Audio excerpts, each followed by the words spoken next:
ಎಲ್ರಿಗೂ ನಮಸ್ಕಾರ.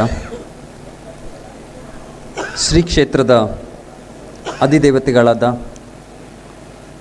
ಶಾರದಾ ಮಾತೆ ಹಾಗೂ ಲಕ್ಷ್ಮೀ ನರಸಿಂಹ ಸ್ವಾಮೀಜಿಗಳ ಸ್ವಾಮಿಗಳ ಚರಣಕ್ಕೆ ಶಿರಸಾಷ್ಟಾಂಗ ನಮಸ್ಕಾರವನ್ನು ಮಾಡ್ತಾ, ನಮ್ಮೆದುರಿಗಿರುವಂತಹ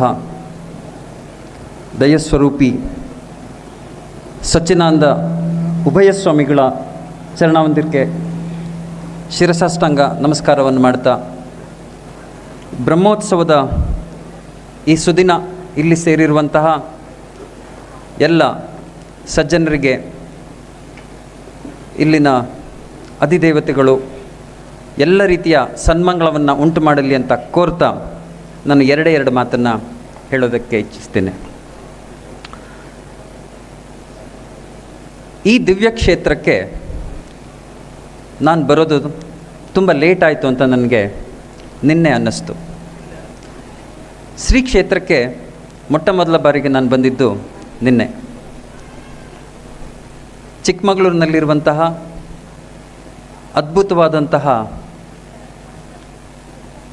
ಪ್ರೇಕ್ಷಣೀಯ ಕ್ಷೇತ್ರಗಳಿಗೆ ಬಂದಿದ್ದೆ. ಈ ಕ್ಷೇತ್ರಕ್ಕೆ ಬಂದಾಗ ಒಂದು ಪ್ರೇಕ್ಷಣೀಯ ಕ್ಷೇತ್ರದ ಜೊತೆಗೆ ಒಂದು ದಿವ್ಯ ಅನುಭೂತಿಯನ್ನು ನೀಡುವಂತಹ ಕ್ಷೇತ್ರ ಆಗಿ ಕೂಡ ನನಗೆ ಕಾಣಿಸ್ತು.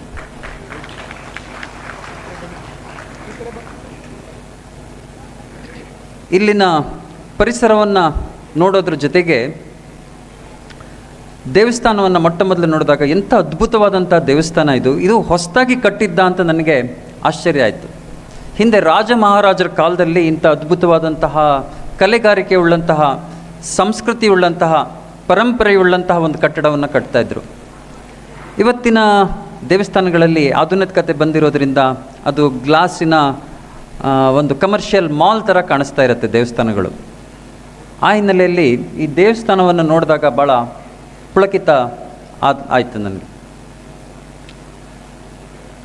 ಈ ದೇವಸ್ಥಾನವನ್ನು ಕಟ್ಟುವ ಕೆಲಸವನ್ನು ಇಲ್ಲಿನ ಆಡಳಿತಾಧಿಕಾರಿಯಾದಂಥ ರವಿಶಂಕರ್ ಅವರು ನನಗೆ ಭಾಳ ಚೆನ್ನಾಗಿ ಹೇಳ್ತಾ ಇದ್ದರು. ಸ್ವಾಮೀಜಿಗಳು ಒಂದು 15 ಲಕ್ಷ ಕಿಲೋಮೀಟರ್ಗಳನ್ನು ಓಡಾಡಿ ಪ್ರತಿಯೊಬ್ಬರನ್ನ ಸೇರಿಸಿ ಅವರ ಜೊತೆಗೆ ಒಡನಾಡಿ ಅವರು ಕೊಟ್ಟಂಥ ಸಣ್ಣ ಸಣ್ಣ ದಾನವನ್ನು ಕೂಡ ಒಟ್ಟುಗೂಡಿಸಿ ಕೋಟ್ಯಂತರ ರೂಪಾಯಿಗಳ ವೆಚ್ಚದಲ್ಲಿ ಈ ದೇವಸ್ಥಾನವನ್ನು 12 ವರ್ಷ ಅವಿರತ ತಪಸ್ಸಿನ ಮೂಲಕ ಕಟ್ಟಿದ್ದಾರೆ ಅಂತಂದರೆ ಅದು ಸಣ್ಣ ಸಾಮಾನ್ಯವಾದಂತಹ ಕೆಲಸ ಅಲ್ಲ.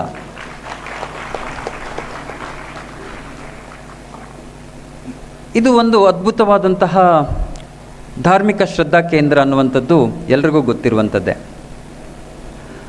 ಆದರೆ ನನಗೆ ಒಬ್ಬ ಪತ್ರಕರ್ತನಾಗಿ ಇದು ಒಂದು ಧಾರ್ಮಿಕ ಕ್ಷೇತ್ರವನ್ನೂ ಮೀರಿದಂತಹ ಮಹತ್ವವುಳ್ಳಂತಹ ಒಂದು ಕ್ಷೇತ್ರ ಅಂತ ನನಗನ್ಸುತ್ತೆ. ಯಾಕೆಂದರೆ ಇದಕ್ಕೆ ಸಾಮಾಜಿಕ ಚೌಕಟ್ಟು ಕೂಡ ಇದೆ. ಈ ಆಮಂತ್ರಣ ಪತ್ರಿಕೆಯಲ್ಲಿ ಒಂದು ವಚನ ಇದೆ. ಬಚ್ಚನಿಲ ನೀರಿನಲ್ಲೂ ಭಾಗೀರಥಿ ತೀರದಲ್ಲೂ ಭಾಸ್ಕರನು ಸಮನಾಗಿ ಬೆಳಕನ್ನು ಚೆಲ್ಲುವನು, ಜ್ಞಾನದ ಬೆಳಕಿನಲ್ಲಿ ಬಲ್ಲವನು ಎಲ್ಲರಲ್ಲಿ ಬ್ರಹ್ಮನನ್ನೇ ಕಾಣುವನು ಸಚ್ಚಿದಾನಂದ ಅಂತ. ಈ ವಚನವನ್ನು ಸ್ವತಃ ಬರೆದಿರುವಂಥದ್ದು ಸ್ವಾಮೀಜಿಗಳು. ನಾವು ಅಕ್ಷರ ಕಾಯಕದವರು ನಮಗೆ ಈ ರೀತಿಯ ಸಾಹಿತ್ಯವನ್ನು ನೋಡಿದಾಗ ರೋಮಾಂಚನ ಆಗುವಂಥದ್ದು ಸಹಜ. ಈ ವಚನದ ತಾತ್ಪರ್ಯ ಏನು ಅಂತಂದರೆ, ಎಲ್ಲ ಅದು ಬಚ್ಚಲಿನ ನೀರಾಗಿರ್ಬೋದು ಅಥವಾ ಭಾಗೀರಥಿ ತೀರ ಆಗಿರ್ಬೋದು, ಸೂರ್ಯ ಬೆಳಕನ್ನು ಸಮನಾಗಿ ನೀಡ್ತಾನೆ. ಜ್ಞಾನ ಯಾರ ಹತ್ರ ಇರ್ತಾನೆ ಅವನು ಎಲ್ಲರನ್ನು ಸಮನಾಗಿ ಕಾಣ್ತಾನೆ ಅನ್ನುವಂಥದ್ದು. ಇದನ್ನು ಈ ಸ್ವಾಮೀಜಿಗಳು ಯಾಕೆ ಬರೆದ್ರು ಅಂತ ಅನ್ನೋದನ್ನು, ಅವರ ಕಾಯಕದ ವಿಚಾರವನ್ನು ಒಂಚೂರು ನಾವು ಹಿನ್ನೆಲೆಯಲ್ಲಿ ನೋಡಿದ್ರೆ ನಮಗೆ ಹೆಚ್ಚಿನ ಮಹತ್ವ ತಿಳಿಯುತ್ತೆ. ಯಾವುದೇ ಒಂದು ಮಠ ಆಗಲಿ, ಒಂದು ದೇವಸ್ಥಾನ ಆಗಲಿ, ಅಥವಾ ಒಂದು ಧಾರ್ಮಿಕ ಶ್ರದ್ಧಾ ಕೇಂದ್ರವಾಗಲಿ, ಅದು ಆಯಾ ಒಂದು ರೀತಿಯಾದಂಥ ಜಾತಿಗೆ, ಆಯಾ ಒಂದು ರೀತಿಯಾದಂಥ ಧರ್ಮಕ್ಕೆ, ಆಯಾ ಒಂದು ರೀತಿಯಾದಂಥ ಕುಲಕ್ಕೆ, ಆಯಾ ಒಂದು ರೀತಿಯಾದಂಥ ಒಂದು ಧಾರ್ಮಿಕ ಸಮುದಾಯಕ್ಕೆ ಸೇರ್ಪಡೆ ಆಗಿರುತ್ತೆ. ಆದರೆ ಈ ಸ್ವಾಮೀಜಿಯವರು ಆ ಚೌಕಟ್ಟನ್ನು ಮೀರಿ ಎಲ್ಲ ಜಾತಿ ಧರ್ಮ ಸಮುದಾಯದವರನ್ನು ಕೂಡ ಒಟ್ಟಿಗೆ ತಗೊಂಬಂದು ಇದು ಸಮಾನ ಸಂಸ್ಕೃತಿಯ ಕೇಂದ್ರ ಮಾಡಬೇಕು ಅನ್ನುವ ನಿಟ್ಟಿನಲ್ಲಿ ಮುಂದೋಗ್ತಾ ಇದ್ದಾರಲ್ಲ, ಈ ಸಾಮಾಜಿಕ ಪರಿವರ್ತನೆಗೆ ನಮಗೆ ಮಾಧ್ಯಮವಾಗಿ ನಾನು ನೋಡುವಂಥ ಭಾಳ ಮಹತ್ವವಾದಂಥ ಒಂದು ಚಿಂತನೆ ಅಂತ ನನಗನ್ಸುತ್ತೆ.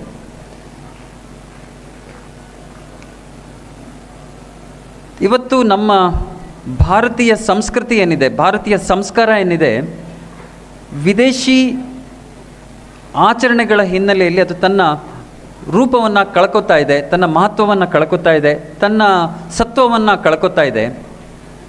ಈ ಹಿನ್ನೆಲೆಯಲ್ಲಿ ಸ್ವಾಮೀಜಿಯವರು ಭಾರತೀಯ ಸಂಸ್ಕಾರವನ್ನು ಪುನರುತ್ಥಾನ ಮಾಡುವಂತಹ, ಎಲ್ಲರನ್ನೂ ಸಮಾನ ವೇದಿಕೆಯಲ್ಲಿ ತಗೊಬಂದು ಸಮಾನ ಮಹತ್ವವನ್ನು ನೀಡುವಂಥ ಒಂದು ಕೈಂಕರ್ಯವನ್ನು ಮಾಡ್ತಾ ಇದ್ದಾರೆ ಅಂತ ಕೇಳುವಂಥದ್ದು ನನಗೆ ಬಹಳ ಮಹತ್ವವಾದಂಥ ಒಂದು ಕಾರ್ಯ ಅಂತ ನನಗನ್ಸುತ್ತೆ. ಇವತ್ತು ಭಾರತಕ್ಕೆ ಭಾಳ ಅಗತ್ಯವಾದಂತಹ ಸನ್ನಿವೇಶ ಕೂಡ ಹೌದು. ಪ್ರತಿಯೊಂದು ದೇಶಕ್ಕೂ ಕೂಡ ಅದರದ್ದೇ ಆದಂಥ ಒಂದು ವಿಶಿಷ್ಟವಾದಂತಹ ಐಡೆಂಟಿಟಿ ಇರುತ್ತೆ, ಆ ಗುರುತಿಸುವಿಕೆ ಇರುತ್ತೆ.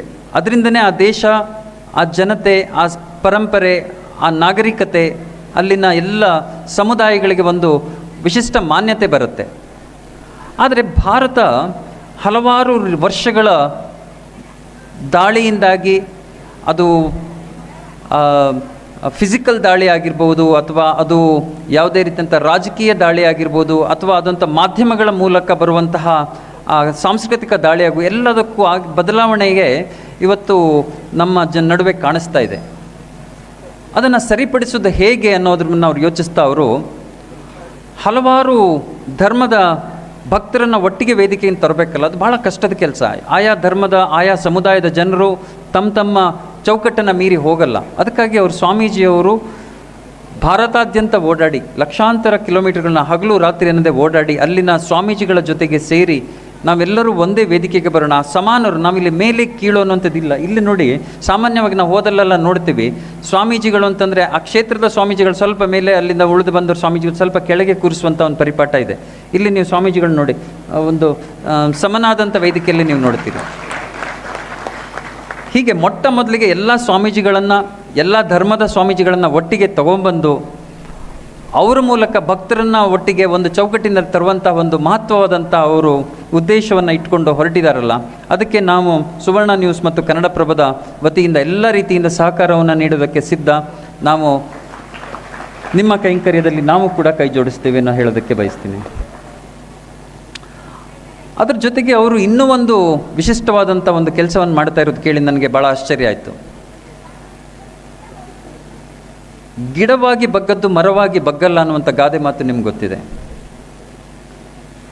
ಯಾವತ್ತು ನಾವು ನಮ್ಮ ಸಂಸ್ಕೃತಿ ಸಂಸ್ಕಾರವನ್ನು ಎಳವೆಯಲ್ಲಿ ಕಲ್ತ್ಕೋತೇವೆ, ನಮ್ಮ ಜೀವನ ಪರ್ಯಂತ ಉಳ್ಕೊಳ್ಳುತ್ತೆ. ನಾವು ಯಾವ ಸಂಸ್ಕೃತಿಯನ್ನು ಎಳವೆಯಲ್ಲಿ ಮರೆತೀವೋ ಅದು ನಮಗೆ ಯಾವತ್ತೂ ನಾವು ಅದನ್ನು ಪಾಲಿಸಲ್ಲ.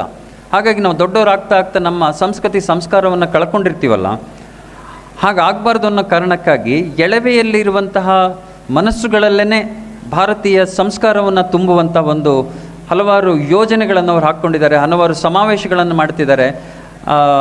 ಇದು ಕೂಡ ಭಾಳ ಮುಖ್ಯವಾದಂತಹ ಸಾಮಾಜಿಕ ಕೆಲಸ ಅಂತ ನನಗನ್ಸುತ್ತೆ. ಧಾರ್ಮಿಕ ಕೆಲಸದ ಜೊತೆಗೆ ಸಾಮಾಜಿಕ ಕೆಲಸ ಅನ್ನುವಂಥದ್ದು ಭಾಳ ನನಗೆ ಗಮನೀಯ ಅನ್ನಿಸ್ತಾ ಇರುವಂಥದ್ದು.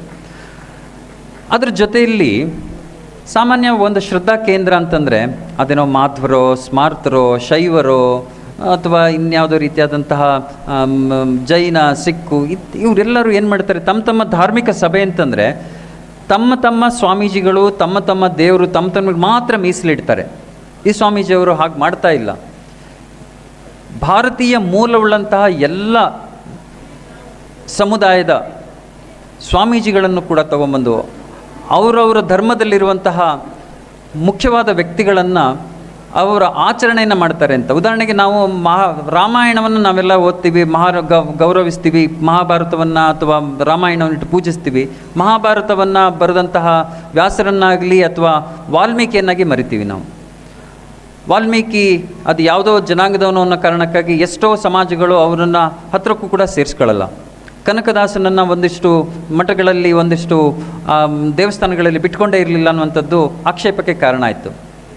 ಆದರೆ ಇಲ್ಲಿ ಹಾಗಲ್ಲ. ಕನಕದಾಸ ಜಯಂತಿಯನ್ನು ಆಚರಿಸ್ತಾರೆ, ವಾಲ್ಮೀಕಿ ಜಯಂತಿಯನ್ನು ಆಚರಿಸ್ತಾರೆ. ನಿಮಗೆ ಲಂಬಾಣಿ ಸಮಾಜ ಅದನ್ನು ಯಾರೂ ಗುರುತಿಸೋದೇ ಇಲ್ಲ ಅದನ್ನು. ಅಂಥ ಸ್ವಾಮೀಜಿ ಸಂತ ಸೇವಾಲಾಲ ಜಯಂತಿಯನ್ನು ಕೂಡ ಆಚರಿಸ್ತಾರೆ ಅಂತ ಕೇಳಿ ನಂಗೆ ಭಾಳ ಆಶ್ಚರ್ಯ ಆಯಿತು. ಅಂದರೆ ಈ ಒಂದು ದಿವ್ಯಕ್ಷೇತ್ರ ಹರಿಹರ ಪುರ ಅನ್ನುವಂಥದ್ದಿದೆ, ಇದು ಸಮಾಜದ ಎಲ್ಲ ಸಣ್ಣ ಸಣ್ಣ ಬೇಲಿಗಳನ್ನು ದಾಟಿ ಭಾರತೀಯ ಸಂಸ್ಕೃತಿಯನ್ನು ಸಂಸ್ಕಾರವನ್ನು ಪುನರುಜ್ಜೀವನ ಮಾಡುವಂತಹ ಒಂದು ಕೈಂಕರ್ಯದಲ್ಲಿ ಮಹತ್ವವಾದ ಹೆಜ್ಜೆ ನೀಡ್ತಾ ಇರುವಂಥದ್ದು ನಮ್ಮೆಲ್ಲರಿಗೂ ಭಾಳ ಸಂತೋಷದ ವಿಚಾರ. ಈ ರೀತಿಯ ನಿಮ್ಮ ಕೈಂಕರ್ಯ ಮುಂದುವರಿತಾ ಇರಲಿ, ಸಮಾಜದ ಎಲ್ಲರೂ ಇದರಲ್ಲಿ ಕೈ ಜೋಡಿಸೋಣ. ನಾವು ಇನ್ನು ಒಂದು ದಶಕದಲ್ಲಿ ಭಾರತೀಯ ಸಂಸ್ಕೃತಿಗೆ ಒಂದು ಸಮಾನ ಚೌಕಟ್ಟು ಬರಲಿ ಅನ್ನೋಂಥ ನಿಮ್ಮ ಧ್ಯೇಯಕ್ಕೆ ನಾವು ಕೂಡ ಅದೇ ಅಪೇಕ್ಷೆಯನ್ನು ಇಟ್ಟುಕೊಂಡು ನನ್ನ ಮಾತನ್ನು ಮುಗಿಸ್ತೇನೆ. ಸ್ವಾಮೀಜಿ ನಮಸ್ಕಾರ.